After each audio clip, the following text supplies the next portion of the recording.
Hey, welcome back to a brand new episode of 101 Second Reviews. Today I'm going to be talking about this Brightburn, which is James Gunn's produced new movie written by his brothers.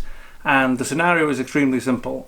Just imagine if Superman crashed on Earth as a baby, but it turned out when he became almost a teenager, he wasn't very nice. In fact, further than that, he was extremely bad and nasty and brutal.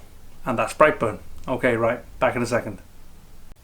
Okay, right, so I've seen the trailer for this and so forth. I liked the premise. I thought the premise was excellent, especially in an age now where there's so many superhero movies across DC and Marvel and other things and so forth that would kind of like, you could lump into that genre.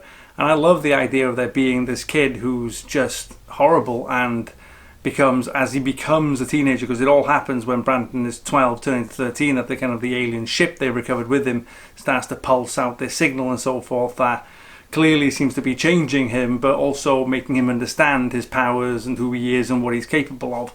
But I love the notion that he would just be all out evil and would take pleasure in killing people, and even the people that are close to him, even the people that love him and so forth. I thought that premise was great, but I genuinely thought that it was not going to be able to sustain itself. It seemed a pretty thin premise to a certain extent, and then you're going to have to go over like 100 minutes. But I have to be honest with you, I went in kind of expecting it to be okay at best, and I came out actually having loved it to a certain extent.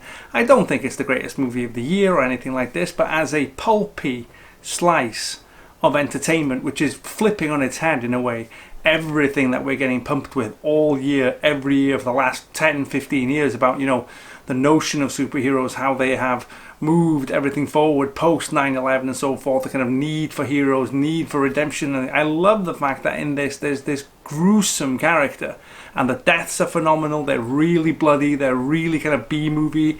I have to say the cast was great. I kind of walked out and there's one thing, I was just thoroughly entertained by the whole thing, and there's nothing wrong with that. Okay, right, thanks for watching as always. I'll be back again soon.